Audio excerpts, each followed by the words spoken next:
안녕하세요, 김효석입니다. 하루 1책, 매일 한 권의 책을 읽어드립니다.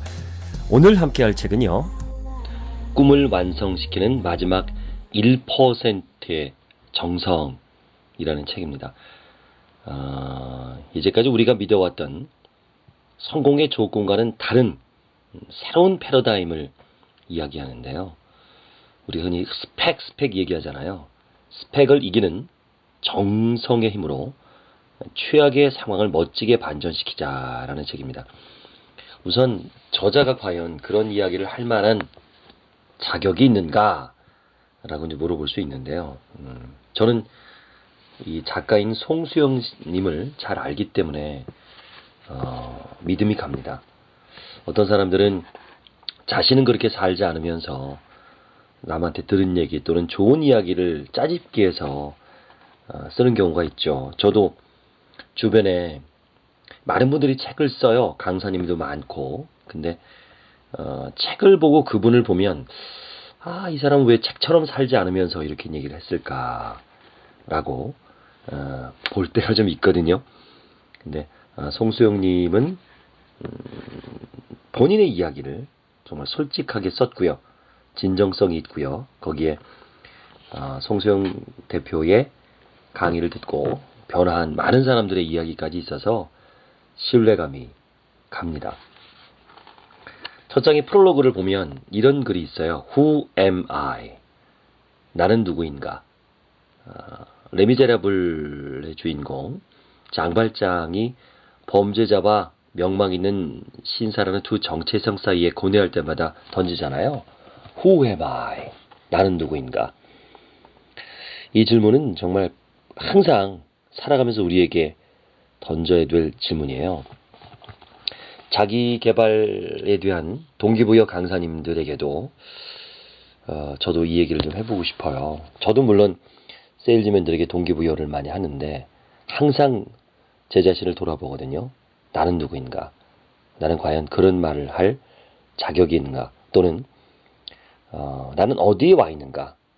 나의 지금 위치는 어딘가? 앞으로 가야 될 것은 어딘가? 나는 누구인가?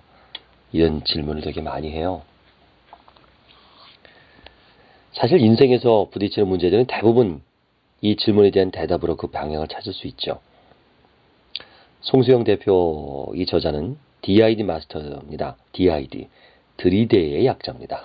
영어로 뭐 굳이 쓰자면 do it done으로 이제 설명할 수 있겠는데요. 그냥 우리말로 들이대의 약자입니다. DID. 참 많이 들이대신 분이에요. 물론 실패한 사례도 많죠.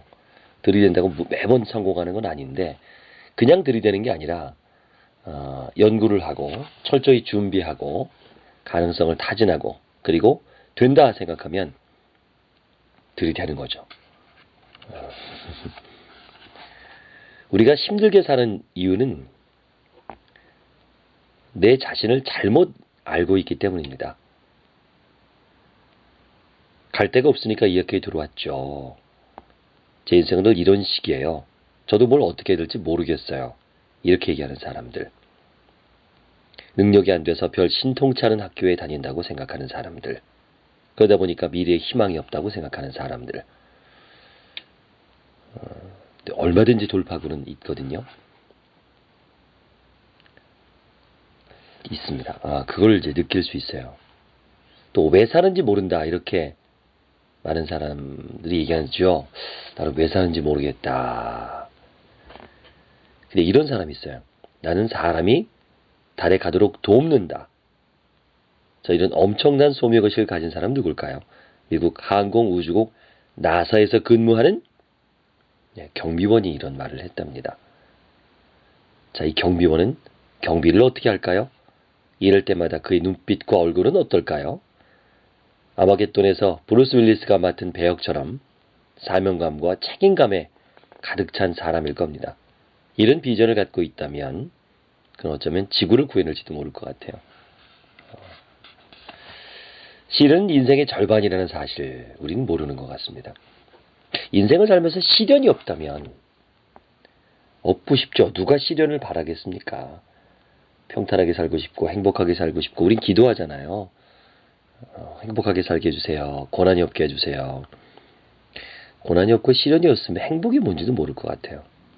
저는 요즘 그런 생각을 합니다. 왜 하느님은 악마를 만들었을까? 전지전능하시다는데. 아니, 종교 얘기를 하는 게 아닙니다. 근데 전 답을 내렸어요. 악마가 있기 때문에 천사가 빛이 나는구나. 악마가 없다면 천사가 할 일이 없겠죠. 어둠이 없다면 빛이 소중함을 모르겠죠. 그렇죠. 빛이 있으면 어둠이 있고, 좋은 사람이 있으면 나쁜 사람이 있고, 단점이 있으면 장점이 있고, 양면적인 것 같아요. 인생을 힘들게 살면 그만큼 그걸 극복했을 때 또는 힘들지 않았을 때가 행복하다고 느껴지잖아요. 힘든 걸 겪어보지 않은 사람은 힘든 게 뭔지 모르잖아요. 내 인생의 힘든 세 번째 이유, 글엔 이런 게 있습니다. 힘든 것도 살아가는 자연스러운 과정이라는 점을 간과하기 때문이다. 이런 얘기가 이 책에 있습니다. 힘들기 때문에 소중함을 안다라는 이야기.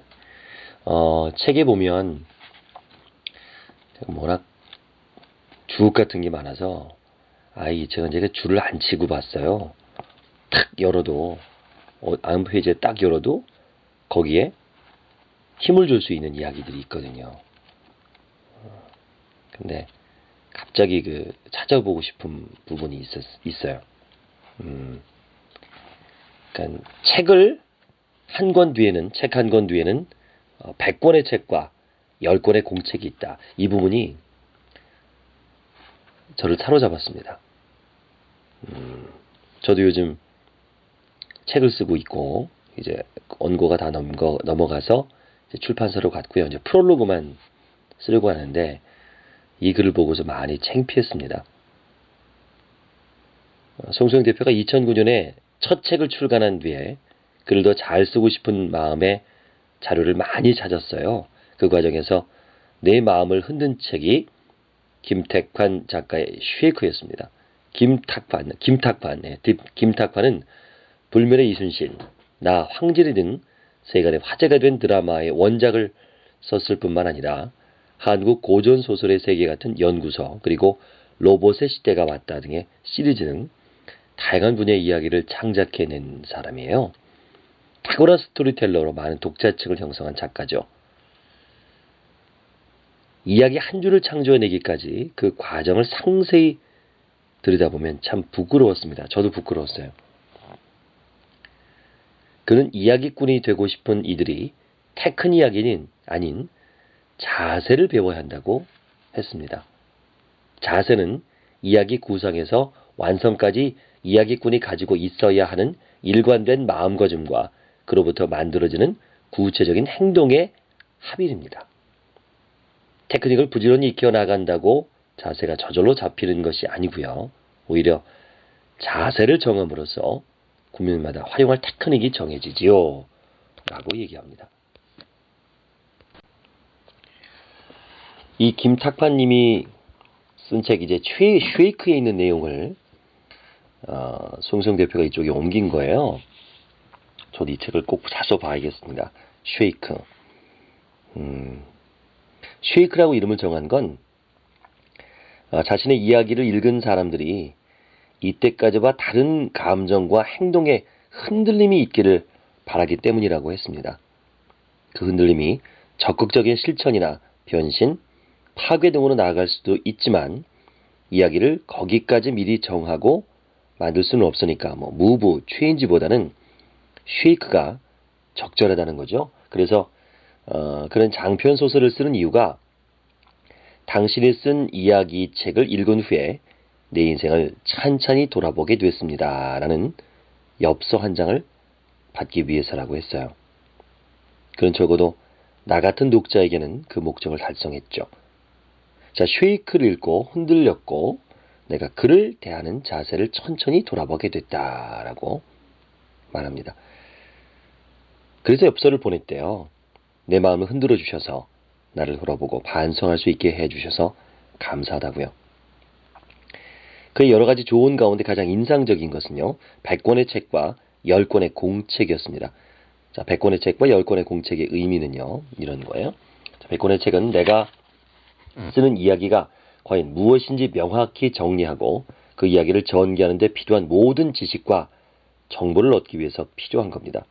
그는 이순신 이야기를 쓰겠다고 마음먹으면 이순신 장군의 문집 이충무공 전설을 구하고 난중일기와 장기초본을 샀어요. 그리고 이순신을 연구한 단행본과 그에 대한 소설뿐만 아니라 임진왜란에 대한 국내 학자들과 일본 학자들이 연구소를 찾았어요. 더 나아가서 16세기 살인파에 대한 연구소, 유성룡, 윤두소, 이항복 등 이순신과 관련이 있는 사람들의 책과 함께 권율, 신립, 이일, 곽재우, 고경명, 서산대사, 사명대사, 도요토미 히데요시, 고니시 유키나카, 가토, 기요마사 같은 관련 인물들의 서적도 사서 읽었어요. 이렇게 관련된 사람들에 관한 연구뿐만 아니라 당시의 문화, 전쟁 유물, 군선과 무기에 대한 연구서, 유행한 노래와 창궐한 질병에 관한 문헌, 비난살이 어려운 상황을 알 수 있는 자료들도 참고했고요.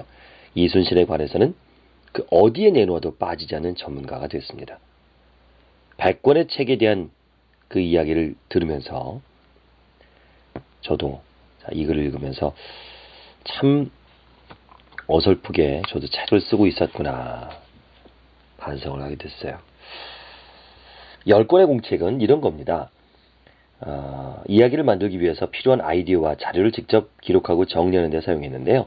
첫 번째 공책은 기자 수첩이었습니다.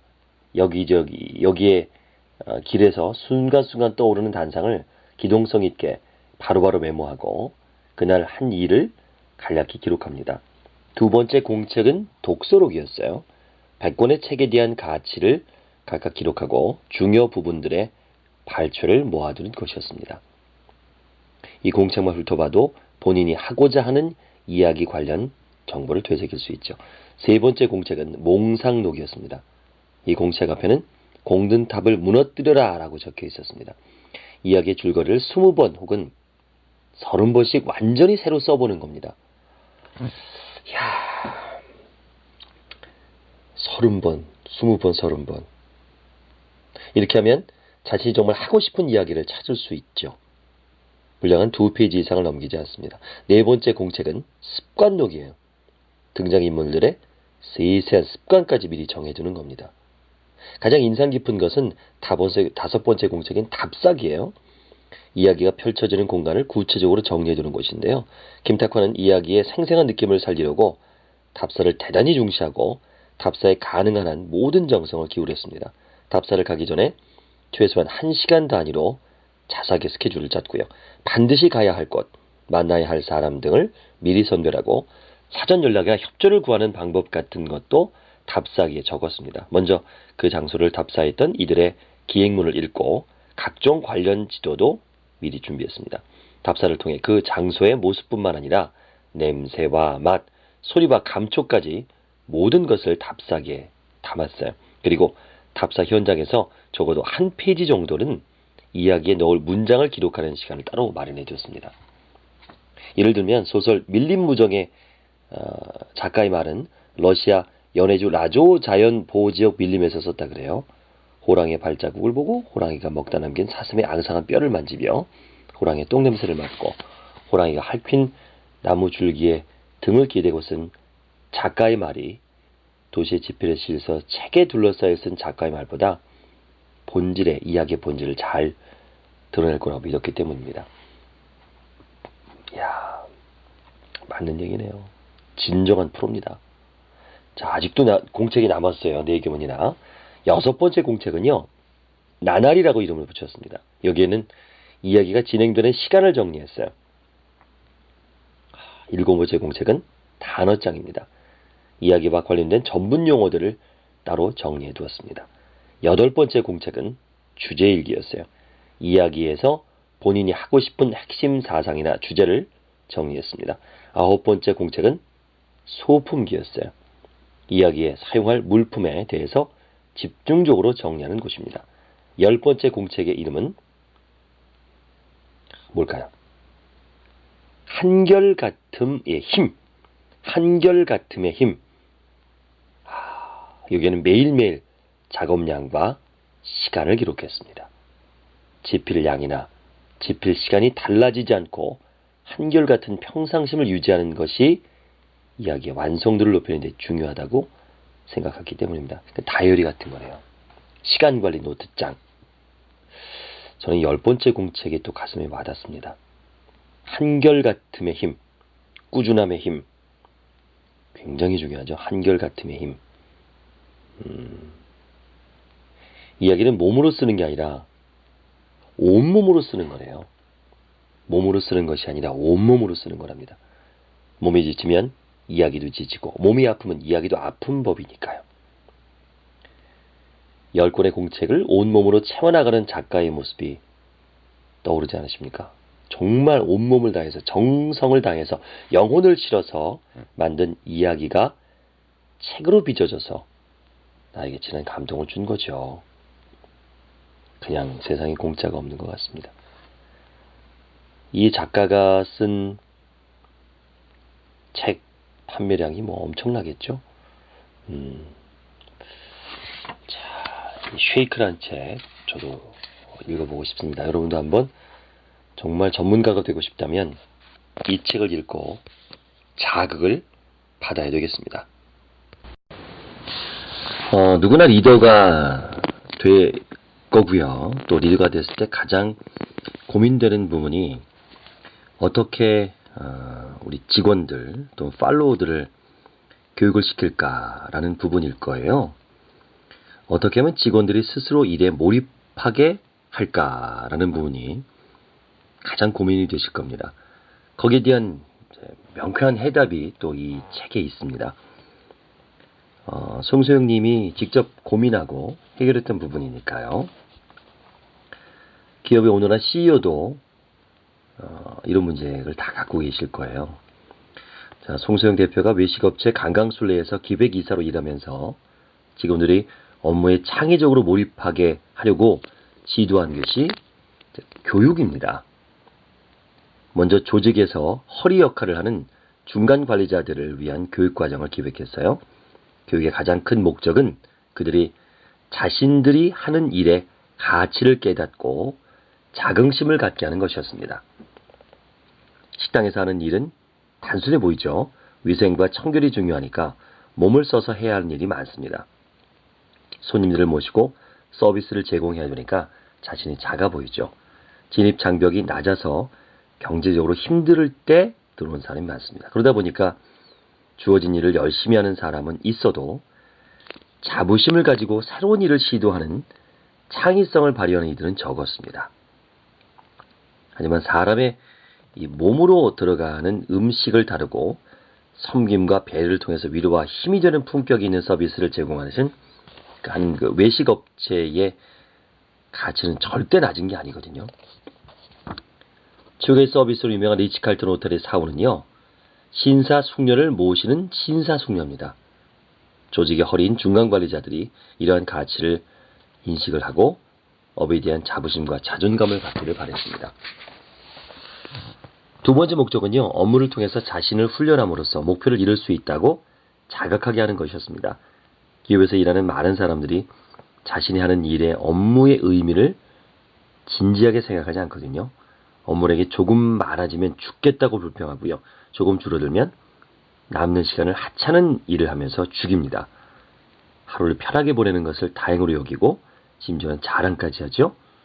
이렇게 살다 보면은 그 순간은 즐거울지 모르겠지만 결국에는 뭐 아무 일도 할 수 없는 경력의 벼랑 끝에 서서 자신이 죽어가고 있는 굳어가고 있는 자신을 발견하죠. 회사에서 일하는 나이에는 한계가 있어요. 특히 외식업은 보면 일하는 기간이 좀 짧죠. 다른 기업에 비해서. 다른 이제 기간이 끝나면 다른 곳을 찾거나 자기 일을 해야 됩니다. 또 이 기간에 다른 곳에서 또 나를수록 능력을 갖추고 오게 하거나 자기 일을 하더라도 절대 실패하지 않는 역량을 보유해야 되죠. 또 내가 맡은 업무의 능력을 키워야 되고 스스로 연습하고 자질을 향상해야 됩니다. 뭐 다른 직장도 다 마찬가지잖아요. 그래서 이제 교육을 가지게 하는데 이제 문제는 자기 목적성을 갖게 한 겁니다. 자기 목적성. 회사의 업무와 개인의 인생 목표가 한 방향으로 정렬되게 하는 상태죠. 맞아요. 우선 그런 사람들이 있어요.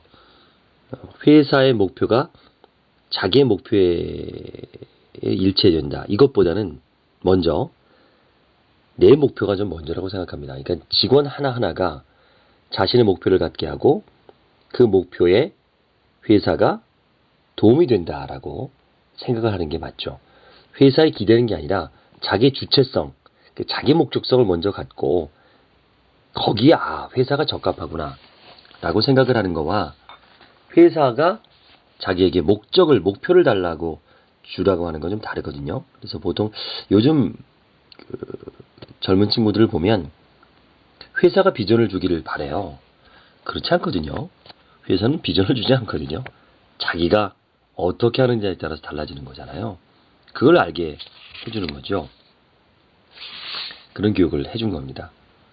단순히 그 식당에서 일하는 거지만 중간 관리자들에게 축구의 미들피더처럼 그런 위치와 역할 그리고 자긍심을 심어준 거죠. 매주 목요일 오전 9시부터 오후 1시까지 4시간씩 총 12주 동안 교육을 시켰습니다. 일시적으로 감정만 고조시켰다가 현장으로 돌아가면 이틀만 지나도 교육 내용을 까맣게 있는 교육이 되면 안 되잖아요. 그래서 독서 경영을 시켰습니다. 책을 많이 읽게 만들었어요. 저도 그래서 저희 그 강사 과정이라든가 쇼호스트 과정에 꼭 필독서를 정해주고 꼭 책을 읽게 하거든요. 그 책을 또 확인을 하고 그 책을 다른 사람에게 권하는 그런 훈련을 시켜요. 저희 이제 프레젠테이션 강의를 해야 되니까 역시 그 송소영 대표도 그렇게 했네요. 교육기간 중에 필독서를 7권을 정하고요. 매주 우수 독후감을 2편 선정해서 시상을 하고요. 시상 프로에게도 세심하게 정성을 기울였습니다. 재미난 부분이 있어요. 자, 우수상 수상자로 선정되면 그 사람에게 직접 상을 주는 게 아니라 그 사람이 지정한 사람에게 멋지고 풍성한 과일 바구니를 배송해 주는 거예요. 이거 괜찮네요. 수상자가 자기 부서 사람을 지정하는 것이 아니라 다른 부서 사람에게 과일 바구니를 보내준 거예요.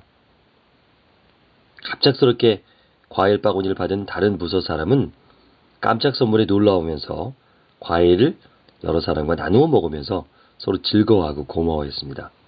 어떤 이는 자기 아내가 근무하는 직장으로 선물을 보냈어요. 생전 처음 남편에게 과일 바구니 선물을 받은 아내는 동료들에게 부러움과 시샘의 눈길을 동시에 받으면서 기뻐서 어쩔 줄 몰라 했다고 합니다. 책을 읽어서 사고력도 키우고 부서 간의 정도 깊어지고 가정에서도 웃음꽃이 피게 한 행복 프로젝트였습니다. 12주 교육과정을 모두 마쳤을 때 참가자 전원에게 상장을 줬답니다. 항상 일찍 교육장에 온 사람에게는 근면 모범상, 수업이 끝나고 쉬는 시간에 칠판을 지우고 정리를 잘한 사람에게는 봉사 우수상, 시험을 잘 본 사람에게는 학습 우수상 등의 상의 제목도 모두 달랐어요. 상장에는 그 사람의 장점과 우수한 행동을 칭찬하는 내용이 쓰여 있었습니다. 일괄적으로 술증만 준 것이 아니라 12주 동안 한 사람 한 사람을 관찰해서 그들이 개별적으로 모범을 보이거나 우수한 활동을 한 사례를 기록했다가 거기에 적합한 상을 준 거예요. 수료식을 하며 상장을 주고받는 동안 모든 참가자가 감격스러워했답니다. 스스로 대견했고요. 이렇게 됐을 때 어땠을까요? 눈물 글썽이는 분도 나왔고요. 또 어떤 분은 강사의 몸에 꼭 맞는 원피스를 뜨개질을 해서 선물을 하는 경우도 있었고요. 당연히 이 조직은 바뀔 수밖에 없죠.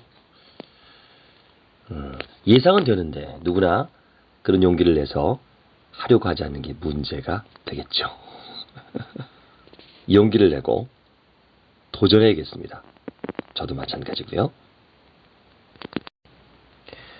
이번에는 그 이건희 회장의 김밥 조문에 대한 이야기를 해드릴게요. 아이고 이게 또 직업병이다 보니까 김밥이라 그러네요. 저희는 또 아나운서 공부할 때 김밥이라고 배웠거든요. 김밥이죠. 예, 죄송합니다. 버릇이 돼서. 예, 김밥. 예. 표준어는 김밥이에요. 저도 이 기사를 봤거든요. 이건희 회장이 김밥을 조문했다. 이 기사요. 보신 분 계시죠? 교보생명의 창업자인 신용호 회장이 타계했을 때 삼성그룹의 이건희 회장이 빈소에 김밥을 보냈다는 기사요. 저도 보면서 아니 이게 돈도 많은데 무슨 김밥을 보내? 조의금을 엄청 많이 보내는 것이 맞지 않나? 했는데 이제 이 책을 보면서 이거구나라고 느꼈습니다. 이 해석을 이렇게 했군요. 왜 그랬을까요? 우리 같이 한번 고민해 볼까요? 왜 그랬을까요? 왜 이건희 회장은 김밥을 보냈을까요? 자, 세계적인 대그룹의 회장이 세심한 거죠. 세심한 배려죠. 교보생명의 회장이 타계했으니까 직원들 말고도 관계사와 거래처 그리고 사회각본의 조문객이 얼마나 많이 왔겠어요. 장례식장에. 유족은 자리에 엉덩이 붙이고 앉아있을 틈도 없었을 거예요. 먹을 것인들 제대로 넘어갔겠어요. 그런데 김밥은 밥상을 차리지 않고도 앉을 자리도 필요 없이 언제든지 간편히 먹을 수 있거든요. 더군다나 이건희 회장의 지시로 신라 호텔에서 준비했으니까 얼마나 맛있고 정성을 다한 김밥이 갔겠어요. 아마도 유족은 그 김밥을 받는 순간에 눈물이 핑 돌았을 겁니다. 어떤 무거운 부위봉투보다도 소중하게 생각됐을 거예요. 우리 누군가 돌아가셨다는 소식을 들으면 의뢰 부위봉투를 준비하거나 조화를 보내죠. 그런 통상적인 조의 관행을 깬 이건희 회장의 김밥 조문은요. 참 많은 깨달음을 줍니다. 그렇다고 이걸 우리가 흉내내면 안 되죠. 그렇다고 우리가 김밥을 보내면 안 됩니다. 그 정도로 그냥 고수들끼리의 어떤 그 대화인 것 같아요. 그들이기 때문에 가능한 그들의 수준에서 나눌 수 있는 그런 배려 그런 거 아닌가 싶습니다. 배워야죠. 물론 똑같이 흉내내지 못해도 배워야 될 것 같습니다. 설득박사 김효석을 직접 만날 수 있는 기회가 있습니다. 카톡에 플러스 친구 김효석을 검색해 주세요. 친구 맺으시면 자세한 안내를 해드리겠습니다. 꿈을 완성시키는 마지막 1%의 정성 함께합니다. 이번에는 배우는 대화는 적도 친구로 만든다는 대목을 소개해드릴게요. 대화의 심리학이라는 책이 있습니다. 10년 넘게 진행된 하버드 협상 프로젝트에 참여한 커뮤니케이션 전문가 3사람이 쓴 책인데요. 저자는 서로에게 상처만 주거나 관계를 악화시키는 대화를 피하려면 배우는 대화를 해야 한다고 합니다. 배우는 대화는요, 자신의 메시지를 상대방에게 일방적으로 전달하는 대화 습관을 버리고 상대의 진심과 의도를 다 알지는 못한다는 사실을 전제한 후에 상대의 의도를 배우려는 자세로 대화하는 겁니다. 배우는 대화를 제대로 하려면 먼저 대화를 어렵게 만드는 3가지 요소, 갈등과 감정, 그리고 정체성을 이해해야 돼요. 자, 갈등, 이 등나무가 이렇게 서로 얽히고 섞이는 데서 유래됐죠. 서로 얽힌 거죠. 의견이 심각하게 충돌되는 상황을 말합니다. 이때 나는 옳고 상대방은 틀렸다라고 생각하는 것은 배우는 대화가 아니죠. 배우는 대화는 상대방이 어떤 일에 대해서 나와 달리 해석한다고 생각하는 것이죠. 그리고 나는 상대가 왜 그렇게 주장하는지 배경을 충분히 모른다고 생각하고 그것을 이해하려고 상대에게 필요한 질문을 하는 겁니다. 또 대화의 초점이 문제 해결에만 맞춰져 있고 나와 상대의 감정을 표현하지 않으면 커뮤니케이션이 효과적으로 전달되지 않습니다. 이런 거 있잖아요. 만약에 아내가 남편에게 골프가 그렇게 좋아요? 라고 물어봤어요. 이거는 골프 자체에 대해서 묻는 게 아니죠. 자신에 대한 남편의 관심을 얘기하는 거죠. 그러니까 나보다 골프가 좋아요? 자식보다 골프가 좋아요? 이런 내면적인 감정이 드는 거죠. 그죠? 골프가 그렇게 좋아요? 이런 거죠. 그리고 사과하더라도 잘못했어. 잘못했다고! 이건 진짜 잘못한 게 아니잖아요. 상대방을 비난하고 탓하기 전에 자기 감정을 있는 그대로 표현하는 거, 또 상대의 감정을 읽어주는 거, 이걸 알아야 되죠. 상대방이 지금 어떤 감정 상태인지 관심을 가져야 되고요. 그런 감정을 갖게 된 이유를 이해하고 노력하는 것이 중요합니다. 사람들은 이제 자신의 자존감에 상처받을 위험에 있는 대화를 피하죠. 정체성이 흔들리기 때문입니다. 예컨대 상사에게 다른 회사로 이직해야 한다는 소식을 전할 때 사람들은 힘들어해요. 그런 이야기를 하면 상사가 자신을 배신자라고 생각할까봐 그래요. 뭐 직장을 옮기는 거 꼭 배신은 아닌데 그럴 만한 이유가 있어서 이직하는 것일 텐데도 이렇게 생각을 하죠. 그래서 대화에서 정체성이 문제가 될 때는 먼저 자신과 대화를 충분히 해서 자기 자신에 대한 자신감을 확실히 다져야 됩니다. 송소영 대표도 IT 기업에 있을 때 이제 경쟁 PT에 들어갔는데 경쟁사하고 관계가 안 좋아진 거예요. 본의 아니게 안 좋아지죠. 근데 그걸 먼저 인사를 하고 원수까지 질 필요는 없다 생각해서 밥 한번 먹자고 이렇게 제안을 했어요. 그리고 내 감정을 먼저 이야기를 하고 또 그의 마음이 어떤지 그리고 그동안 어떻게 살면서 이랬는지를 질문을 했어요. 이제 배우려는 자세죠. 그때 이제 그 자기 행동을 가식이라고 생각하지 않도록 마음을 다해서 그 이야기에 집중해서 들었는데 근데 그 이후에 결국 경쟁에서 송 대표의 회사는 떨어진 거예요. 뭐 그게 또 계기가 됐는지 정말 친한 사이가 됐답니다. 또 그분은 송소영 대표보다 IT 분야에 더 오래 있었기 때문에 업계의 세세한 특성까지 잘 알고 있었고요. 아는 사람도 많았습니다. 이후에 다른 프로젝트를 진행하면서 그의 도움을 받아 나 혼자는 할 수 없는 성과를 많이 낼 수 있었답니다. 이렇게 갈등과 감정 그리고 정체성을 충분히 이해하고 상대방이 표현하지 못한 것까지 들으려는 마음으로 경청하면 경쟁 관계에 있거나 심지어 적으로 지내던 사람들과도 친구가 됩니다. 이렇게 반전된 관계에서 뜻밖의 행운이 오기도 하죠.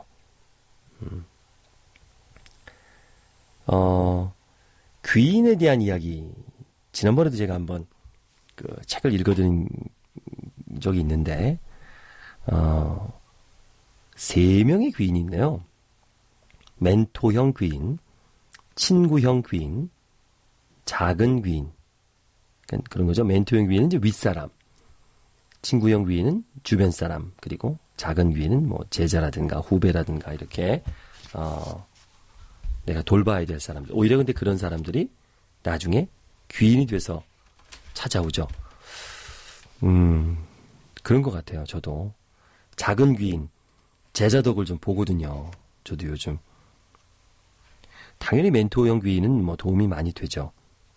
근데 생각지도 못했던 제자들에게 도움을 받게 되고 오늘도 모 보험회사에 다니는 저희 강사과정 제자가 연락이 와서 매달 저를 2번씩 초대를 하겠다고 얘기를 하더라고요.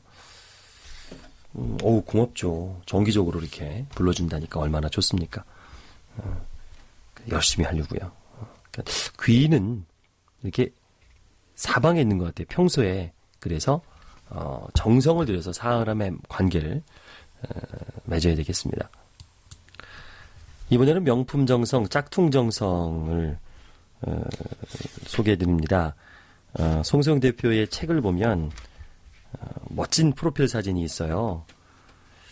이 얼마 전에 저도 카카오 스토리나 카카오톡에 사진이 바뀌었길래 프로필을 찍으셨구나라고 생각했거든요. 일반인이, 그것도 강사도 어떻게 보면 연예인은 아닌데 연예인들이 찍을 법한 그런 프로필 사진을 찍었어요. 제가 보기에도 이건 보통에서 찍은 거 아니거든요. 저는 뭐 아나운서 뭐 모델도 했었고 잡지 모델도 했었고 광고 모델도 했었기 때문에 잘 알거든요. 이 사진 찍고 옷이 얼마나 중요한지. 그리고 쇼호스 지망생들이 뭐 40만 원, 50만 원짜리 프로필을 찍거든요. 확실히 달라요. 명품 취급하는 곳에서는 저도 이제 아무래도 그걸 또 가르치고 그러니까 저도 프로필을 찍고 머리도 압구정동에서 비싼 데서 합니다. 옷도 이제 맞추고요. 근데 확실히 다릅니다. 그걸 이제 사치라고 보지 마시고요.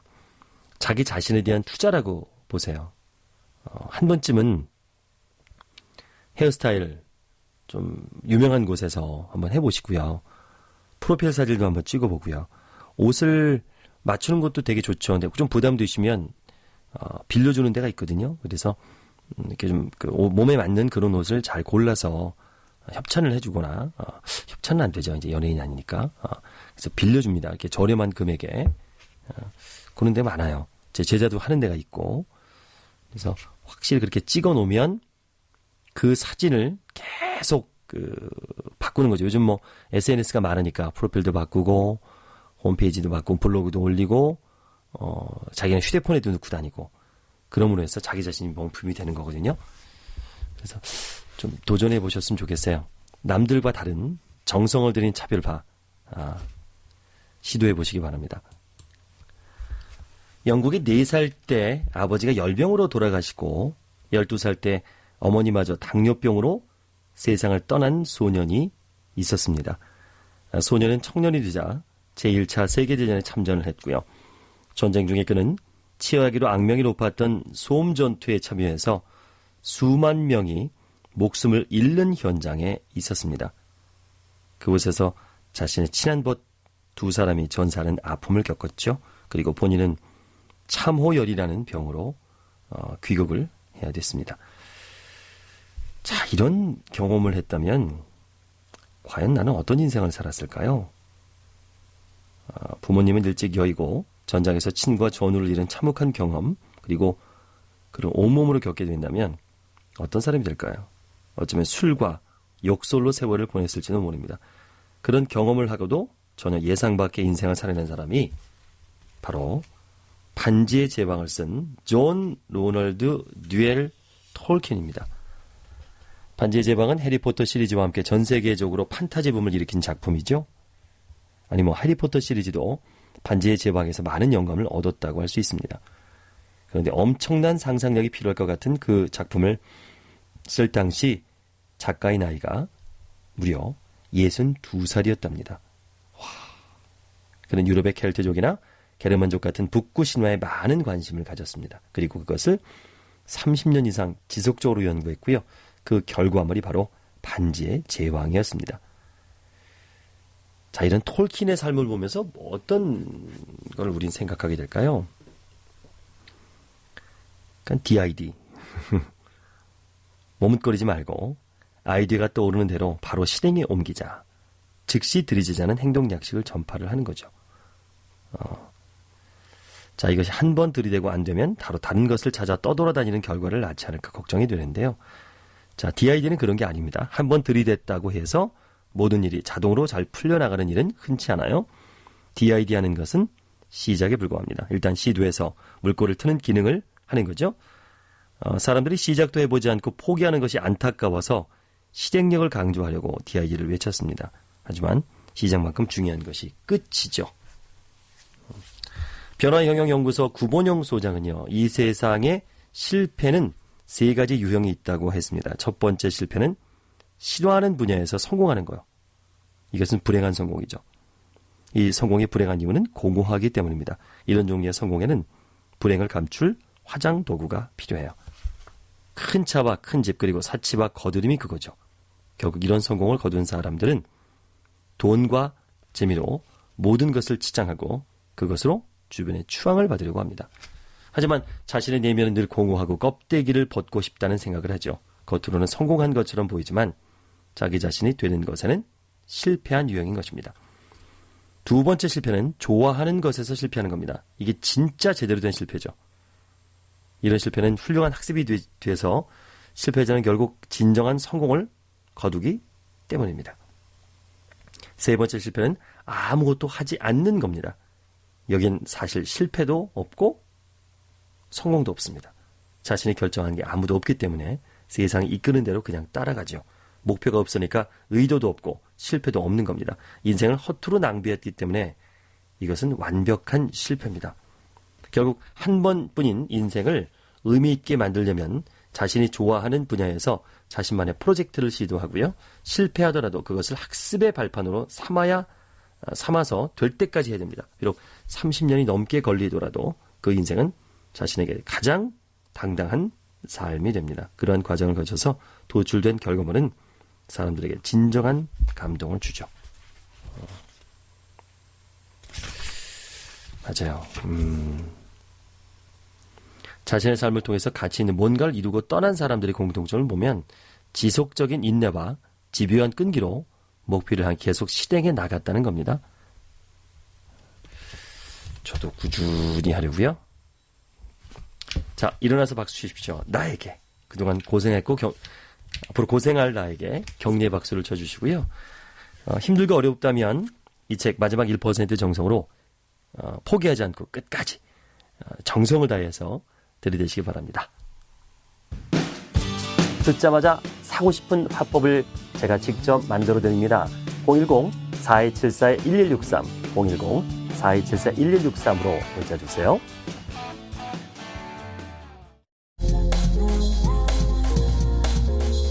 김효석의 하루 일책 도움이 되셨나요? 구독과 알람 눌러주세요. 그럼 매일 올라오는 영상을 자동으로 받아보실 수 있습니다.